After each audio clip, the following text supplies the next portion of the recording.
സൗഹൃദ കൂട്ടായ്മയായ തൗതാരം പൊന്നാനിയുടെ ആഭിമുഖ്യത്തിൽ പൊന്നെക്സ്റ്റ് വിഷൻ 2031 എന്ന പേരിൽ വികസന കോൺക്ലേവ് സംഘടിപ്പിച്ചു. പൊന്നാനിയുടെ വികസന സാധ്യതകളെക്കുറിച്ച് പുതിയ പദ്ധതികൾ വിഭാവനം ചെയ്യുന്ന സമഗ്രമായ വികസന രേഖ ചർച്ച ചെയ്യുന്നതിനായാണ് കോൺക്ലേവ് സംഘടിപ്പിച്ചത്. 7 വികസന മേഖലകളെ കേന്ദ്രീകരിച്ച് വിദഗ്ധരെ പങ്കെടുപ്പിച്ചുകൊണ്ട് സംഘടിപ്പിച്ച ശില്പശാലകളിൽ ഉയർന്ന അഭിപ്രായ നിർദ്ദേശങ്ങൾ ക്രോഡീകരിച്ചാണ് വികസന രേഖ തയ്യാറാക്കിയത്. Ponnani MLA KP Naushad Ali conclave ഉദ്ഘാടനം ചെയ്തു. ഈ കാപ്പിരിക്കാട് മുതൽ അഴീക്കൽ വരെ ഒരു സമ്പൂർണമായ ഒരു കടൽ ഭിത്തി ഉണ്ടാവുകയും അതിനിടയിൽ പ്രവേശന കവാടങ്ങളും ആ കടൽ ഭിത്തിയോടനുബന്ധിച്ച് പാത്ത് വേകളും മറ്റനുബന്ധ സൗകര്യങ്ങളുമുള്ള ഒരു സമ്പൂർണ്ണ പദ്ധതി നമ്മൾ വിഭാവനം ചെയ്യുകയും അതിന് തുടക്കമിടുകയും ചെയ്തിട്ടുണ്ട്. കഴിഞ്ഞ ദിവസവും അതുമായി ബന്ധപ്പെട്ട ഇടപെടലുകൾക്കായി ഞാൻ തിരുവനന്തപുരത്തുണ്ടായിരുന്നു. അത് ഒന്നാമത്തെ പദ്ധതിയാണ്. അതൊരു 6 മാസം കൊണ്ട് വേണ്ട സാമ്പത്തിക ഭരണ സാങ്കേതിക അനുമതികൾ പൂർത്തിയാക്കാൻ പറ്റും എന്ന് ഞാൻ വിശ്വസിക്കുകയാണ്.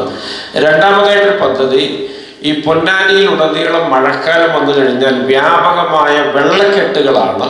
അത് പൊന്നാനി മുനിസിപ്പാലിറ്റിയിൽ മാത്രമല്ല, നാഷണൽ ഹൈവേ വന്നതിന് ശേഷം പാലപ്പെട്ടി മുതലുള്ള ഇരുവശങ്ങളിലും അത് വലിയ നിലയിൽ അത് നിലനിൽക്കുന്നുണ്ട്. അത് സമ്പൂർണമായിട്ട് പരിഹരിക്കാൻ ചെറിയ തോതിലുള്ള ഇടപെടലുകൾ കൊണ്ട് ക്ഷണികമായ പരിഹാരങ്ങൾ മാത്രമേ ഉണ്ടാവുകയുള്ളൂ. അതിനൊരു ശാശ്വതമായ ഒരു പരിഹാരം നമുക്ക് ആവശ്യമായിട്ടുണ്ട്. അതിനും നമുക്ക് ഒരു നാഷണൽ ഹൈവേ അതോറിറ്റി ഓഫ് ഇന്ത്യയുടെ സഹായത്തോടു കൂടി നമുക്ക് ചില കാര്യങ്ങൾ ആവിഷ്കരിക്കേണ്ടതുണ്ട്. അതും നമ്മൾ ചർച്ചകൾ തുടങ്ങി വെച്ചിട്ടുണ്ട്. അടുത്ത മഴക്കാലത്തിന് മുമ്പ് ആ പദ്ധതിയും ഞാൻ നേരത്തെ പറഞ്ഞ സാമ്പത്തിക ഭരണ സാങ്കേതിക അനുമതികൾ പൂർത്തിയാക്കി അതിൻ്റെ ഒരു പ്രവർത്തനം തുടങ്ങണം എന്നൊരു ലക്ഷ്യത്തോടു കൂടിയാണ് മുന്നോട്ട് പോകുന്നത്. അതുപോലെ മൂന്നാമതായിട്ട് പൊന്നാനിക്ക് ഇടമില്ലാത്തത് റെയിൽവേ ഭൂപടത്തിൽ മാത്രമാണ്. നമ്മൾ ഗുരുവായൂർ തൊട്ട് തിരുനാവായ വരെയോ അല്ലെങ്കിൽ തിരൂര് വരെയുള്ള റെയിൽ പാത അതൊരു ഘട്ടത്തിൽ ഇവിടെ ലാൻഡ് അക്വിസിഷന് വേണ്ടിയിട്ട് ഓഫീസ് വരെ തുറന്ന് പ്രവർത്തനം മുന്നോട്ട് കൊണ്ടുപോയതാണ്. നിർഭാഗ്യവശാൽ ആ ആഫീസ് അടച്ചുപൂട്ടുകയാണ് ഉണ്ടായത്.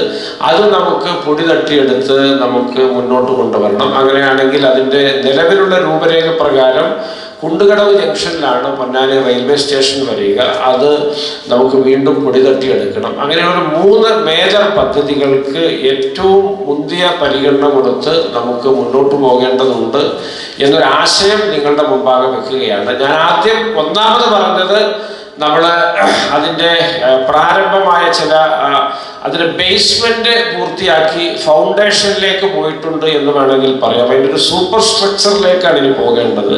രണ്ടാമത്തെ പദ്ധതിയുടെയും ഒരു രൂപരേഖകൾ അണിയറയിൽ നമ്മൾ ആലോചിച്ച് പൂർത്തിയാക്കി വരുന്നു. മൂന്നാമത്തെ പദ്ധതി നമുക്ക് ഇനി ഇറങ്ങേണ്ടിയിരിക്കുന്ന ഒരു കാര്യമാണ്. അങ്ങനെ ഈ 3 കാര്യങ്ങൾ വളരെ പെട്ടെന്ന് നമുക്ക് പൂർത്തിയാക്കേണ്ടതുണ്ട് എന്ന് ഞാൻ വിശ്വസിക്കുന്നു. ഇതിനനുബന്ധമായി ഒരുപാട് വിഷയങ്ങളുണ്ട്. അതൊക്കെ നമുക്ക് കോർത്തിണക്കി മുന്നോട്ട് പോകാം എന്ന് കരുതുകയാണ്.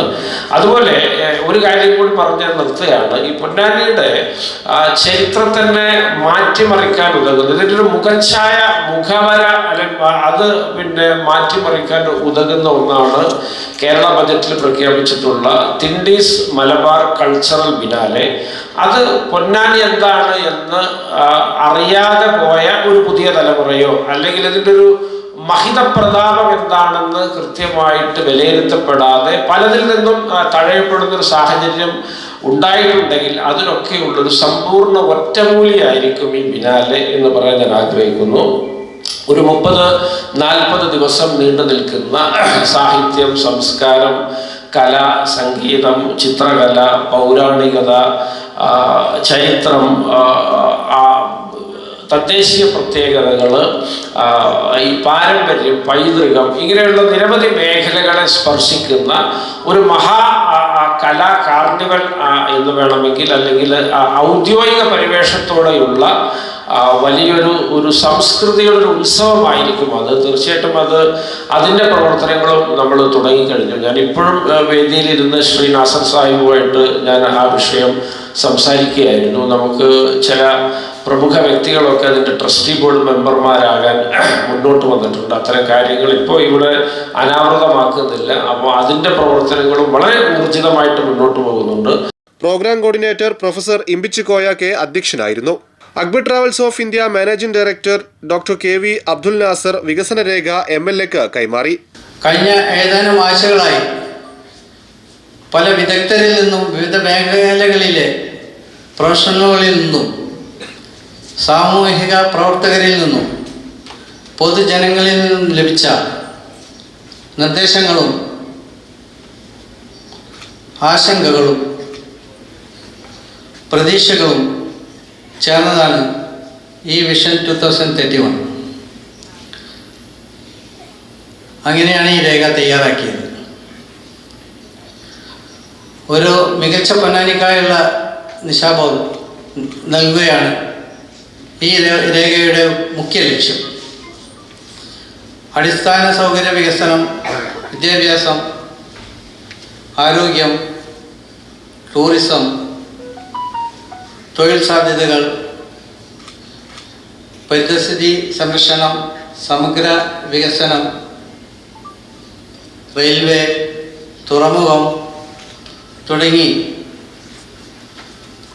വിവിധ മേഖലകളെക്കുറിച്ചുള്ള നിർദ്ദേശങ്ങൾ ഇതിൽ ഉൾപ്പെടുത്തിയിട്ടുണ്ട്.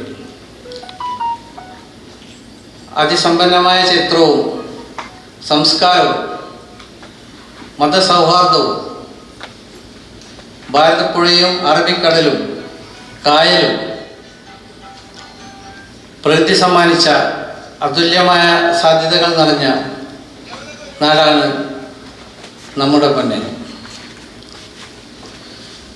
ജനപ്രതിനിധികളും സർക്കാർ സംവിധാനങ്ങളും വ്യവസായ സംരംഭകരും പൊതുസമൂഹവും ഒത്തൊരുമിച്ച് പ്രവർത്തിച്ചാൽ പൊന്നാനിയെ മനോഹരവും വികസിതവും മാതൃകാപരവുമായ ഒരു നഗരമാക്കി മാറ്റാൻ നമുക്കെല്ലാവർക്കും സാധിക്കും. ഇന്നത്തെ ആശയങ്ങൾ നാളത്തെ പൊന്നാനി എന്ന പ്രതീക്ഷയുടെ തീം യാഥാർത്ഥ്യമാക്കാൻ അക്ബർ ഗ്രൂപ്പ് എന്നും പൊന്നാനിക്കൊപ്പം. Chief adviser doctor Abdul Jabbar Ahmed വികസന രേഖ അവതരിപ്പിച്ചു.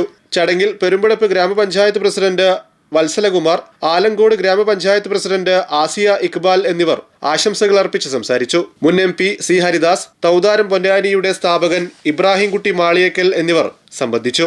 ടെക്നിക്കൽ സെഷനിൽ പ്രശസ്ത സിനിമാ സംവിധായകൻ ശ്രീകുമാർ മേനോൻ പൈതൃകവും ടൂറിസവും പൊന്നാനിയുടെ പുതിയ വികസന സാധ്യതകൾ എന്ന വിഷയത്തിലും നബാർഡ് മുൻ ജനറൽ മാനേജർ ഷാജി സക്കറിയ ആശയങ്ങളിൽ നിന്ന് യാഥാർത്ഥ്യത്തിലേക്ക് എന്ന വിഷയത്തിലും പ്രഭാഷണം നടത്തി.